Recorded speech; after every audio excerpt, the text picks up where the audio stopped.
Olá, alunos, tudo bem com vocês? Espero que sim. Mais uma aula de língua portuguesa, eu sou a professora Renata e a gente vai falar hoje sobre resoluções de questões de vestibulares, parte 2, tá? Então, vamos comigo para mais uma reflexão sobre como pensar em acertar nas questões dos vestibulares. Eu começo essa reflexão com vocês partindo desse seguinte pensamento: ler é importante, aprender é essencial, mas saber interpretar é fundamental. Forte, não é? Então, você deve estar se perguntando, mas o que eu tenho a ver com isso? Você tem a ver com isso no momento em que, quando você se depara com uma prova, com questões elaboradas por seus professores ou por uma banca que se responsabiliza para fazer isso nos vestibulares, vocês têm que saber qual é a intenção que se coloca ali. Se for lá na sua escola, é óbvio que é para garantir a sua aprendizagem e verificar o grau de entendimento que você tem até ali daquela disciplina, daquele componente, tá?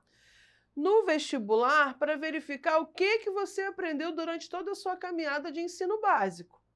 E nos concursos, para realmente fazer ali a verificação de quem sabe melhor e entende melhor sobre aquele assunto e que vai se destacar no futuro em alguma função, em alguma empresa, tá? Então, ler é importante, voltando lá. Aprender é essência para nós, né? Mas interpretar é fundamental para a gente se garantir seguro nessa sociedade. Então, sempre lembrem-se desse pensamento quando se depararem com um livro, com um momento de aprender, de refletir sobre o que aprendem, tá bom? Porque a sociedade, ela cobra muito isso da gente, porque nós devemos demonstrar o tempo inteiro que nós estamos caminhando para uma evolução linguística, cognitiva, comportamental, social. Então, uma reflexão que eu trago aqui, que vai além dos interesses linguísticos, que no caso é só aprender sobre a língua portuguesa. Então, coloco aqui essa reflexão para que você leve para as suas outras áreas do conhecimento. Tudo bem? Então vamos lá. Quais são as dicas de ouro, professora, que a senhora pode nos dar para esse momento nas provas? Primeiro, leia o texto do início ao fim, texto da prova, das questões. Marque em cada parágrafo a sua ideia central, grife, a prova é sua, tá? Tenha intimidade com ela. 3. No caso de dúvida, marque ou faça com uma interrogação a palavra que não ficou muito clara para você. No decorrer da leitura, quem sabe você arranja a resposta que precisa, descubra a resposta que você precisa. 4. Muita atenção aos enunciados, ou seja, aos comandos das questões, ao que se pede para você fazer, para você verificar em cada questão, tá? Outra coisa, recorram às inferências que o autor daquela questão, daquele texto, tá? Daquele gênero textual utilizado na questão faz. Então, por isso, ó, que é importante ler de tudo um pouco. 6º, interpretar o texto para a finalidade que ele se deve, tá? Sempre ter isso em mente. E 7º, o erro da recorrência, das inferências, são extrapolações, ou seja, quando você coloca uma interpretação que não é aquela que se pede do texto, você estará ferindo uma das dicas de interpretação e cuidado com isso. Reveja a aula anterior que você vai entender melhor o que eu estou falando aqui. Então, agora sim, vamos praticar? Olhem aqui. Certamente vocês devem se lembrar dessa personagem que muito ilustra os nossos livros didáticos, sobretudo de linguagens, tá? Que é a Mafalda, do grande cartunista argentino Quino. Esse cartoon aqui, essa tirinha, perdão, ela ficou muito famosa quando caiu no vestibular. E ela diz o seguinte: é incrível a importância do dedo indicador. Ela verbaliza e reflete ao mesmo tempo. Um patrão faz assim com o indicador e 3.000 operários vão para a rua. Ah, esse deve ser o tal indicador de desemprego que tanto se fala. Então, para trazer um entendimento melhor, coloco aqui para vocês. Mafalda é criação do cartunista argentino Quino, como eu disse. Menina precoce serviu como porta-voz do seu criador nos tempos de ditadura militar argentina. Então, ele criou essa personagem para, através da arte, colocar ali as suas indignações, as suas reflexões políticas, sociais, econômicas, comportamentais. A partir disso, vamos à nossa questão. Com base na tirinha, qual é a mensagem presente? Leiam comigo, que Mafalda emprega o mesmo valor semântico, ou seja, de sentido, para o vocábulo indicador no primeiro e no último quadrinho. Pensem aí. Que Mafalda não sabe a importância do dedo indicador, que a expressão do dedo indicador é utilizada de maneira metafórica, ou seja, uma comparação direta pelo autor da tirinha, que Mafalda ainda não sabe exatamente o significado da expressão dedo indicador de emprego, ou que, apesar de ser uma criança, Mafalda já percebe as injustas relações de trabalho estabelecidas entre patrões e operários. Então, letra E. Se você for recorrer aos balõezinhos de diálogo, você vai rapidamente conceber essa resposta. Por quê? Mafalda, apesar de ser uma criança, já percebe essas injustiças entre o trabalhador e o empregador e o operário e faz uma analogia interessante, ou seja, uma comparação entre o uso do dedo indicador, que é metaforicamente um símbolo de autoritarismo, não é? Quando você aponta, e o elemento de análise da situação econômica do país, que é o indicador de desemprego. Certo? Uma questão complexa, mas ao mesmo tempo que a linguagem verbal e não verbal lhe ajudará a chegar a essa resposta. Ok? Outra questão agora com um texto e um assunto bem interessante. O projeto Genoma, que envolve centenas de cientistas de todos os cantos do globo, às vezes tem de competir com laboratórios privados na corrida do desenvolvimento de novos conhecimentos que possam promover avanços em diversas áreas. Então, um pequeno texto fazendo ali uma referência ao que se refere a esse projeto, tá? O que significa esse projeto. Então, pessoal, a partir dessa leitura, vamos então entender o que a questão nos pede. Assinale a alternativa em que o termo privado foi usado no mesmo sentido que apresenta acima. Então, letra A. Muitos laboratórios acabam privados de participar da concorrência pelos obstáculos legais que se impõem aos participantes. O que você tem que observar?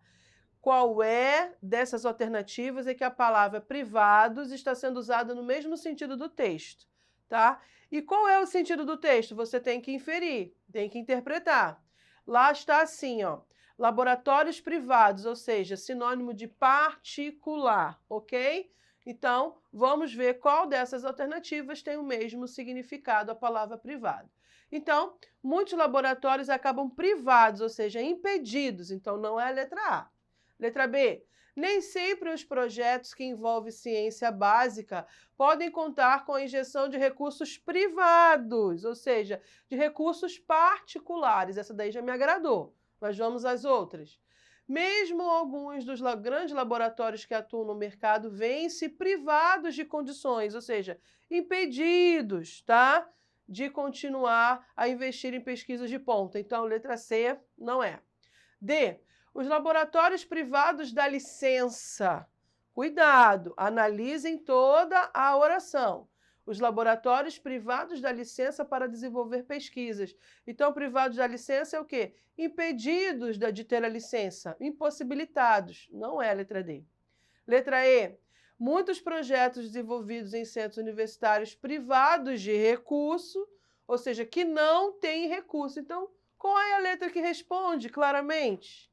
Letra B, como eu disse a vocês, tá? Porque a palavra aqui está sendo usada no mesmo significado que no texto. Então, sem sombra de dúvida, letra B. Viu como não é difícil? Outra questão que veio pela banca da PUC de Campinas, tá? Uma universidade particular que temos pelo Brasil. É a Pontifícia Unidade Católica, tá? Universidade Católica, perdão. Então, temos o seguinte. Que sentimento sublime é o arrependimento? Então, temos 6 quadros aqui que compõem esse cartoon.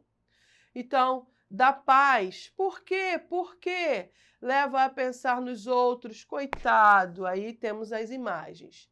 Induz a humildade. Me perdoa. Ajuda a se valorizar como pessoa. E outra, enche de energia criadora. E por último, dá satisfação de deixar repleta, te deixa repleta, né? Então, vamos aqui ao que a questão nos pede. Considerada a norma padrão da língua. Então, aqui você já observa que estão pedindo para que você considere a escrita das palavras que aparecem naquele quadrinho.